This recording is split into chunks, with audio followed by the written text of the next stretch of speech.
ಮಾವು ಬೆಳೆಗಾರರಿಗೆ ಬೆಂಬಲ ಬೆಲೆ ಘೋಷಿಸುವಂತೆ ಆಗ್ರಹಿಸಿ ಇಂದು ಕೋಲಾರ ಜಿಲ್ಲೆಯಾದ್ಯಂತ ರೈತರು ಭಾರೀ ಪ್ರತಿಭಟನೆ ನಡೆಸಿದರು. ಜಿಲ್ಲೆಯ ವಿವಿಧ ಭಾಗಗಳಲ್ಲಿ ರೈತರು ರಸ್ತೆ ತಡೆ ನಡೆಸಿ ಸರ್ಕಾರದ ವಿರುದ್ಧ ಆಕ್ರೋಶ ವ್ಯಕ್ತಪಡಿಸಿದರು. ಶ್ರೀನಿವಾಸಪುರ ತಾಲೂಕಿನ ಪುಂಗನೂರು ಕ್ರಾಸ್ನಲ್ಲಿ ಬೆಳಗ್ಗೆಯಿಂದಲೇ ರೈತರು ಕಟ್ಟುನಿಟ್ಟಿನ ಪ್ರತಿಭಟನೆ ಹಮ್ಮಿಕೊಂಡಿದ್ದರು. ನೂರಾರು ರೈತರು ಒಂದೇ ಕಡೆ ಸೇರಿ ಪ್ರಮುಖ ರಸ್ತೆಗಳನ್ನು ಬಂದ್ ಮಾಡಿ ತಮ್ಮ ಬೇಡಿಕೆಗಳಿಗೆ ಒತ್ತಾಯಿಸಿದರು. ಪ್ರತಿಭಟನೆಯ ಪರಿಣಾಮವಾಗಿ ಪುಂಗನೂರು ಕ್ರಾಸ್ ಮೂಲಕ ಸಂಚರಿಸುವ ವಾಹನಗಳ ಸಂಚಾರ ಸಂಪೂರ್ಣ ಅಸ್ತವ್ಯಸ್ತಗೊಂಡಿತು. ಹೆದ್ದಾರಿಯ ಎರಡೂ ಬದಿಗಳಲ್ಲಿ ವಾಹನಗಳು ಸಾಲುಗಟ್ಟಿ ನಿಂತಿದ್ದರಿಂದ ಪ್ರಯಾಣಿಕರು ಹಾಗೂ ವಾಹನ ಸವಾರರು ತೀವ್ರ ತೊಂದರೆ ಅನುಭವಿಸಿದರು. ಸ್ಥಳಕ್ಕೆ ಆಗಮಿಸಿದ ತಹಸೀಲ್ದಾರ್ ಅವರು ರೈತರೊಂದಿಗೆ ಮಾತುಕತೆ ನಡೆಸಿ ವಾಹನ ಸವಾರರಿಗೆ ಅನುವು ಮಾಡಿಕೊಡಿ ಎಂದರು. ಆದರೆ ರೈತರು ತಮ್ಮ ಬೇಡಿಕೆ ಈಡೇರುವವರೆಗೆ ಹೋರಾಟ ಮುಂದುವರಿಸುವುದಾಗಿ ಪಟ್ಟು ಹಿಡಿದ ಕಾರಣ ಮಾತುಕತೆ ಫಲಕಾರಿಯಾಗಲಿಲ್ಲ. ಪುಂಗನೂರು ಕ್ರಾಸ್ನಲ್ಲಿ ನಡೆದ ಬಂದ್ಗೆ ಭಾರೀ ಪ್ರತಿಕ್ರಿಯೆ ವ್ಯಕ್ತವಾಗಿದ್ದು, ಮಾವು ಬೆಳೆಗಾರರ ಹೋರಾಟ ಜಿಲ್ಲೆಯಾದ್ಯಂತ ಗಮನ ಸೆಳೆದಿದೆ. ಸರ್ಕಾರ ಕೂಡಲೇ ಮಧ್ಯಪ್ರವೇಶಿಸಿ ಮಾವುಗೆ ಸೂಕ್ತ ಬೆಂಬಲ ಬೆಲೆ ಘೋಷಿಸಬೇಕು ಎಂದು ರೈತರು ಆಗ್ರಹಿಸಿದ್ದಾರೆ.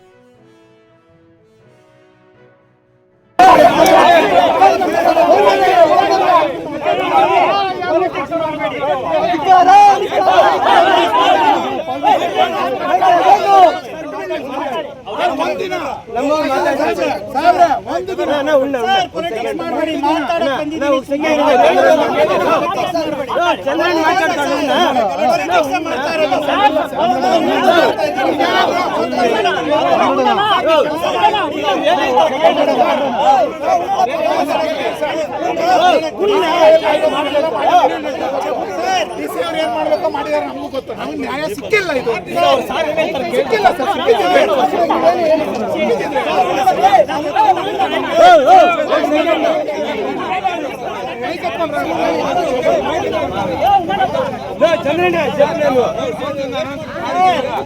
ಪಬ್ಲಿಕ್ ಯಾವ್ದು ಬಿಡಲ್ಲ ಸರ್. ಫುಲ್ ಬಂದ್ ಮಾಡ್ಬೇಕು.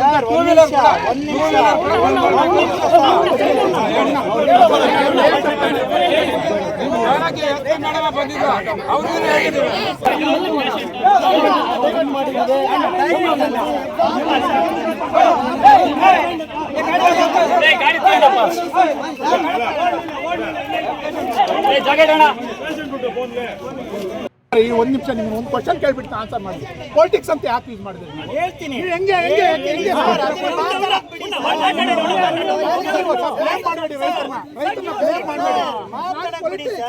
ಸಮಸ್ಯೆ ಸರ್.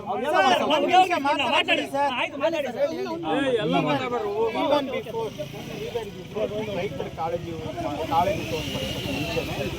ಈ ನಿಟ್ಟಿನಲ್ಲಿ ಜಿಲ್ಲಾಡಳಿತ, ತಾಲೂಕು ಆಡಳಿತ ಏನೇನು ಮಾಡಬಹುದು ಎಲ್ಲ ಕೆಲಸಗಳು ಮಾಡಿ ಮುಗಿಸಿದೆ.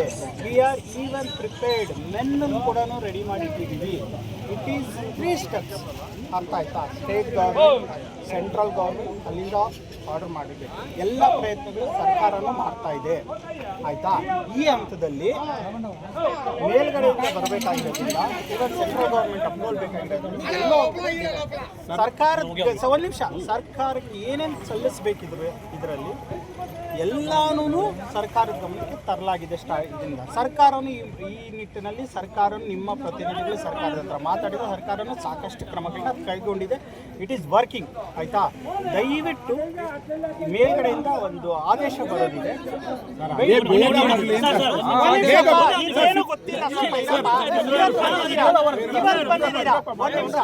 ಇವತ್ತು ಬಂದಿದ್ದೀರಾ, ಮತ್ತೆ ಯಾರ್ದೋ ಪರ್ಸನಲ್ ಪ್ರಾಬ್ಲಮ್ ಆಗಿರೋದಕ್ಕೆ ಒಬ್ರು ಇಲ್ಲ. ನೀವು ಆ ಕಡೆ ಬೆರಳು ತೋರಿಸಿ ಮಾತಾಡಬೇಡಿ. ಇಲ್ಲಿ ಬೆರಳು ತೋರಿಸಿ ಮಾತಾಡಬೇಡಿ. ಅವ್ರೇನೋ ಬುದ್ಧಿ ಇಲ್ದ್ರೆ ಮಾತಾಡಿರ್ತಾರ. ನೀವು ಬೆರಳು ತೋರಿಸಿ ಮಾತಾಡಬೇಡಿ.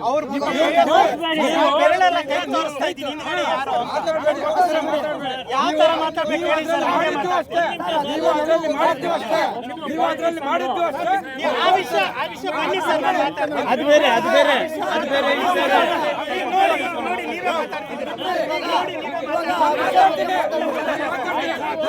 10 ವರ್ಷ ಆಯ್ತು ನಾನು ಅರ್ಜಿ ಕೊಟ್ಟು ಇವತ್ತು ಸೆಟ್ ಮಾಡಿಲ್ಲ.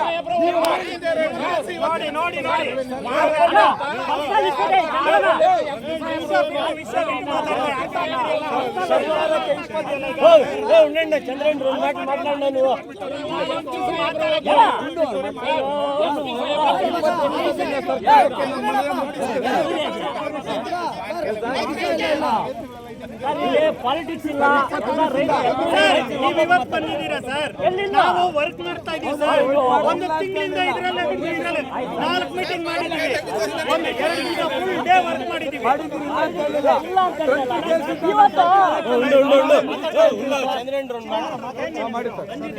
ರಂಜಿತ್ ಒಂದು ದಿವಸ ಬಂದಿದ್ಯಾ? ಒಂದು ತಿಂಗಳಿಂದ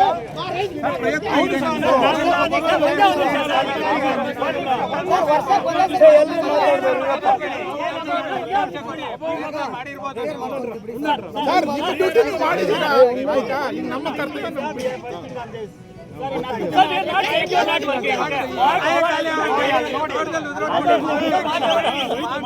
ನೀವು ಡಿಮ್ಯಾಂಡ್ ಮಾಡಲಿಲ್ಲ. ನಿಮ್ ಡಿಮ್ಯಾಂಡ್ ಅಲ್ಲ, ನಾವು ಡಿಮ್ಯಾಂಡ್ ಮಾಡಿದ್ವಿ, ನೀವು ವರ್ಕ್ ಮಾಡಿದ್ದೀರಾ ಆಯ್ತಾ? ನಾವು ಹೇಳ್ತಿಲ್ಲ ನೀವು ನಾನು ಹೇಳ್ತಾ ಇರೋದು ಸ್ವಲ್ಪ ಕೇಳಿಸ್ಕೊಳ್ಳಿ. ದಯವಿಟ್ಟು ಏನೇನು ಪಾಸಿಟಿವ್ ಕ್ರಮ ಬೇಕಾಗಿರಬೇಕು ಅದ್ರ ಬಗ್ಗೆ ಮಾಡಿರ್ತೀರಿ ಸರ್. ತೊಂದರೆ ಯಾರು ಇಲ್ಲ ಸರ್.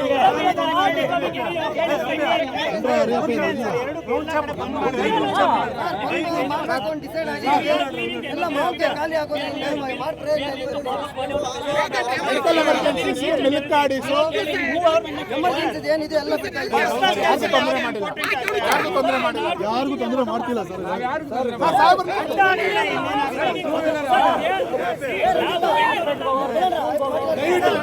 ನಿಮಗೆ ಇಂಪಾರ್ಟೆಂಟ್ ಅಂತ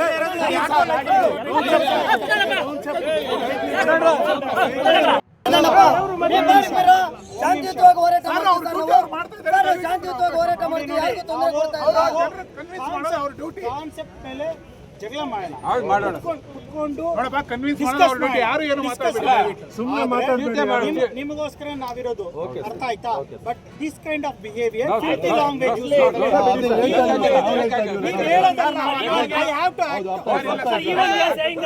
ಸರ್, ನೀವು ಬಂದಾಗಿಂದ ನಿಮ್ದು ಅವ್ರದ್ದು ಏನೋ ಗ್ರಿಡ್ಜ್ ಇದೆ, ಅವ್ರು ಬೇಕಾದ್ರೂ ಮಾತಾಡ್ತಿದ್ರ. ನೀವು ಬರಕ್ ಮುಂಚೆ ಇಲ್ಲಿ ಯಾರಿಗೂ ತೊಂದರೆ ಕೊಡ್ತಾ ಇಲ್ಲ. ದಯಮಾಡಿ ಗೊತ್ತಿಲ್ಲ, ಇದನ್ನೆಲ್ಲ ಮಾತಾಡ್ಬೇಡಿ. ಅಲ್ಲಲ್ಲ, ನಾನು ಹೇಳ್ತಿರೋದು ತೊಂದ್ರೆ ನೀವಲ್ಲ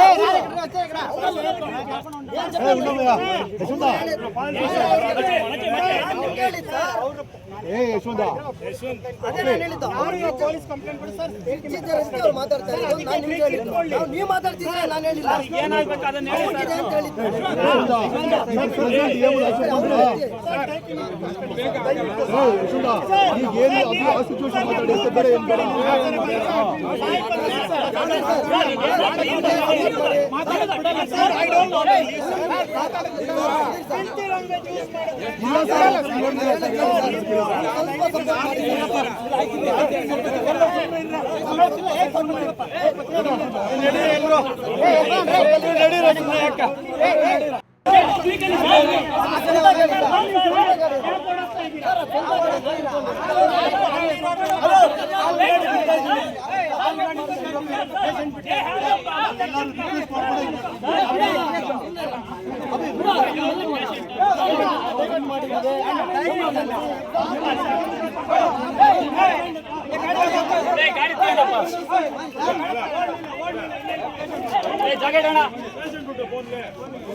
ಎಮರ್ಜೆನ್ಸಿ ಇದ್ದವರು ಬೆಳಗ್ಗೆಯಿಂದ ಎಲ್ಲ ಹೋಗಿದ್ದಾರೆ. ನೀವು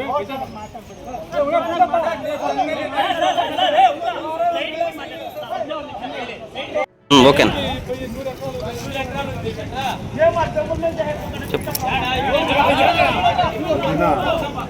ನಮ್ಮ ಶ್ರೀನಿವಾಸಪುರ ತಾಲೂಕಿನ ಜೀವನಾಡಿ ಬರೀ ಮಾವು ಬೆಳೆ ಮಾತ್ರ.